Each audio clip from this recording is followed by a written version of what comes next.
মুক্তির আগেই ট্রলের শিকার, আর মুক্তির পরে ট্রেন্ডিংয়ে 6 মিলিয়ন ভিউ।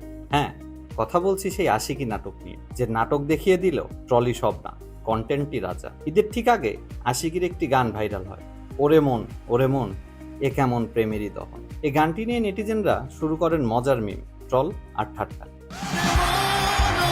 ফারহান আহমেদ জোফানকে দেখা যায় কান্না ভেজা কণ্ঠে গাইতে, আর সেখানেই দর্শকদের একাংশ বলে, ভাই গায়ক এমন হয় নাকি, এত ওভার অ্যাক্টিং। এমনকি কেউ বলে দেন 2-4 জন মানুষ নিয়ে কনসার্ট কেমন দেখায়। কিন্তু গল্পের আসর মোড় ঘরে নাটকটি প্রচার হওয়ার পর।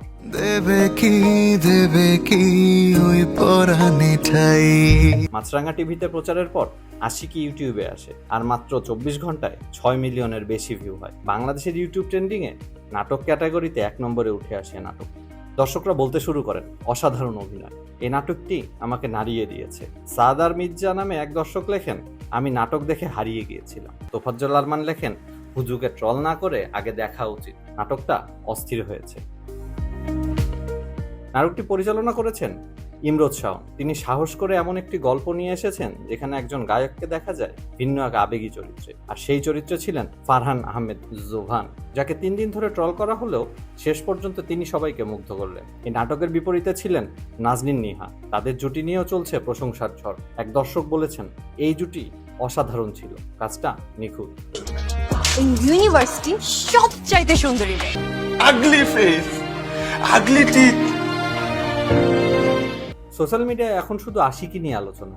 ঈদের সিনেমা, গান, ট্রেলার বাদ দিয়ে ছোট পর্দার এই নাটক আলোচনার কেন্দ্রবিন্দুতে। কেউ বলেছেন এই কাজ হিট হবে, আর সেটা তো হয়েই গেছে। জোভানের এক ফ্যান ফাহমিদা এলা লিখেছেন, ভাইয়া এটা হয়তো আপনার সাথে যায় না, কিন্তু আপনি হতাশ হবেন না, শিক্ষা নিয়ে এগিয়ে যান। এই কথাগুলির প্রমাণ করে ট্রল মানেই ব্যর্থতা নয়, বরং অনেক সময় তা হয়ে ওঠে জনপ্রিয়তার প্রথম ধাপ।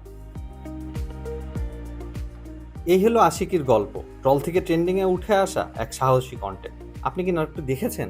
আপনার মতামত কি? কমেন্টে জানাতে ভুলবেন না। ভিডিওটি ভালো লাগলে লাইক দিন, শেয়ার করুন, আর এমন সব রিভিউ পেতে চ্যানেলটি সাবস্ক্রাইব করুন।